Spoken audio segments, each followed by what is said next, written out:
हरे कृष्णा, राधे राधे। लड्डू भोजन में आप सभी का स्वागत है। आज मैं आपको एक गोल्डन अपॉर्चुनिटी बताने वाली हूँ, इसीलिए इस वीडियो को आप लोग ध्यान से सुनिएगा, क्योंकि मैं आपको इस वीडियो में most essential and most auspicious day के बारे में बताने वाली हूँ, जिसका नाम है अक्षय तृतीया। अक्षय का मीनिंग है कंप्लीट, एटर्नल, जिसका मतलब है कभी खत्म नहीं होने वाला, जिसका कोई एंड नहीं है, जो एंडलेस है, जिसको कोई भी डिस्ट्रॉय नहीं कर सकता। ये दिन इतनी ही ज़्यादा शुभकारी है सभी के लिए कि आपको कभी भी मतलब ज़रूरत ही नहीं है आपको शुभ मुहूर्त देखने के लिए इस दिन, क्योंकि ये पूरा दिन ही शुभ है अक्षय तृतीया का। अक्षय तृतीया में आपको कोई शुभ मुहूर्त देखने की ज़रूरत नहीं है, क्योंकि अक्षय तृतीया ही बहुत बड़ा शुभ दिन है। इसीलिए तो बहुत सारे पावन पर्व इसी दिन में हुआ, बहुत सारे शुभ कार्य इसी दिन से स्टार्ट हुआ है। और अगर आप भी कुछ का पुण्य कमाने चाहते हैं, जो पुण्य कभी भी क्षय ना हो, डिस्ट्रॉय ना हो, तो आप लोग ज़रूर अक्षय तिथि में बहुत सारे पुण्य कमाए। कैसे पुण्य कमाए, वो तो तरीका बहुत है। जैसे कि आप लोग दान कर सकते हैं, दान में भी बहुत सारे आ जाते हैं, अन्नदान, वस्त्र दान और ज्ञान दान भी एक दान ही है। कृष्णा भक्ति आप लोग प्रचार कीजिए, जिसके पास जो नहीं है आप लोग वो उनको दान करके दीजिए ज़रूरतमंद चीज़ें।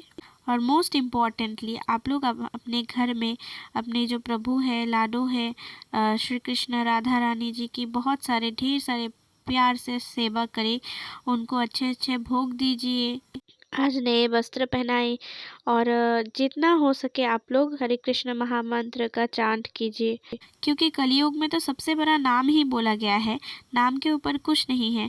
इसीलिए अगर आप लोग इस दिन में जितना हो सके, अगर आप लोग चांटिंग करते भी है तो उसका चांटिंग का मात्रा भी थोड़ा बढ़ा दीजिए, क्योंकि अगर इस दिन में अगर आपने कुछ अच्छा पुण्य कमाया तो वो डायरेक्ट भगवान के खाते में लिख जाएगा। मैं आपको बहुत इंपॉर्टेंट फैक्ट्स भी बताने वाली हूँ अक्षय तृतीया के ऊपर। जैसे कि अक्षय तृतीया इतने ज़्यादा शुभ दिन है और बहुत सारे शुभ कार्य इसी दिन से प्रारंभ हुआ था, जैसे कि गंगा मैया का आगमन धरती में इसी दिन हुआ था अक्षय तृतीया में। और सुदामा जी जो श्री कृष्ण के प्रिय सखा थे, वो सुदामा श्री कृष्ण से द्वारिकाधीश श्री कृष्ण से इसी दिन अक्षय तृतीया में ही उनसे मुलाकात हुआ था। थर्ड में मैं आपको बताती हूँ, जगन्नाथ मंदिर में तो रथ यात्रा होती है, आपको पता ही है। तो जो रथ यात्रा होती है उसका कार्य तो एक दिन में नहीं होता, तो उस रथ यात्रा का जो निर्माण कार्य होता है, प्रत्येक वर्ष नया नया निर्माण करते हैं रथ, तो अक्षय तृतीया के दिन से ही प्रारंभ होता है उस रथ का निर्माण करना। नेक्स्ट मैं आपको बताती हूँ, इसी दिन भगवान विष्णु का छठे अवतार परशुराम जी का भी प्रकट हुआ था। इसी दिन सूर्य देव द्वारा अक्षय पात्र भी देवी द्रौपदी को मिला था।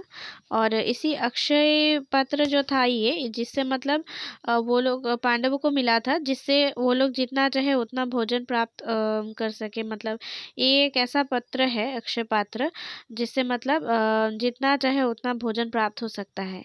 और महाभारत का समाप्त भी अक्षय तृतीया में ही हुआ था। और नेक्स्ट मैं बोलूँ तो बद्रीनाथ धाम का द्वार भी आज अक्षय तृतीया में ही खुलते हैं। ऐसे ही अनंत है, मैं मतलब क्या बताऊँ आपको, बहुत मतलब अनंत है, जो अनंत शुभ कार्य है जो मतलब अक्षय तृतीया के दिन में ही प्रारंभ हुआ था। जैसे कि सतयुग का और त्रेता युग का प्रारंभ भी अक्षय तृतीया से ही हुआ था। और जो श्री कृष्ण के सखा या फिर बहन द्रौपदी जो थी, उन उनको मतलब आज के दिन अक्षय तृतीया के दिन ही श्री कृष्ण ने उनको भरी सभा में हुआ जो अपमान हुआ था उससे बचाया था, उनको वस्त्र प्रदान किया था। और आज ही के दिन अक्षय तृतीया के दिन लक्ष्मी जी ने भी कुबेर को असीम मात्रा में धन और संपत्ति प्रदान किया था। अक्षय तृतीया के दिन ही जगत माता अन्नपूर्णा माता का भी जन्म हुआ था।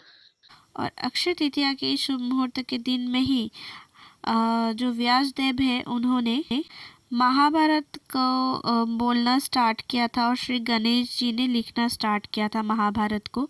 दैट मीन्स अक्षय तृतीया के दिन से ही मतलब महाभारत इतना बड़ा ग्रंथ लिखना स्टार्ट हुआ था। अक्षय तृतीया के दिन से चंदन यात्रा की भी शुरू होती है और अक्षय तृतीया के इस पावन अवसर पर आज ही के दिन वृंदावन में रहने वाले लाडले बाग के बिहारी जी लाल महाराज ठाकुर जी का भी चरण का दर्शन वर्ष में एक बार आज ही के दिन होता है। अक्षय तृतीया में बाग के बिहारी जी लाल का चरण दर्शन होता है और उनके चरण कमलों के पास चंदन का लड्डू भी रखा जाता है। ऐसे ही अनंत शुभ कार्य आज ही के दिन स्टार्ट हुआ था, क्योंकि अक्षय तृतीया एक ऐसा दिन है जिस दिन में किया हुआ काम कभी भी क्षय नहीं होता और इस दिन का बहुत ज़्यादा ही महत्व है। इसीलिए आप लोग से जितना हो सके उतना आप लोग पुण्य कमाइए और दान कीजिए, पुण्य कीजिए, ठाकुर जी का बहुत अच्छे से प्यार से सेवा कीजिए, उनको खुश कीजिए, भगवत पाठ करें, भगवत सुने और जितना हो सके उतना हरे कृष्णा महामंत्र को चांट कीजिए, नाम जपिए। इस इतना बड़ा गोल्डन अपॉर्चुनिटी को आप लोग अपने हाथों से जाने मत दीजिए। जितना हो सके उतना नाम जपे, जितना हो सके उतना पुण्य कमाइए, जितना हो सके उतना ठाकुर जी का सेवा कीजिए। तभी तो आपके द्वारा किए गए पुण्य जो आपने अक्षय तृतीया के दिन करेंगे वो सुनहरे अक्षरों में आपके कर्म के खाता में वो रह जाएगा, जिसका कोई डिस्ट्रॉय नहीं कर पाएगा, वो क्षय नहीं होगा। इसीलिए तो अक्षय तृतीया बहुत महान है, बहुत महत्वपूर्ण दिन।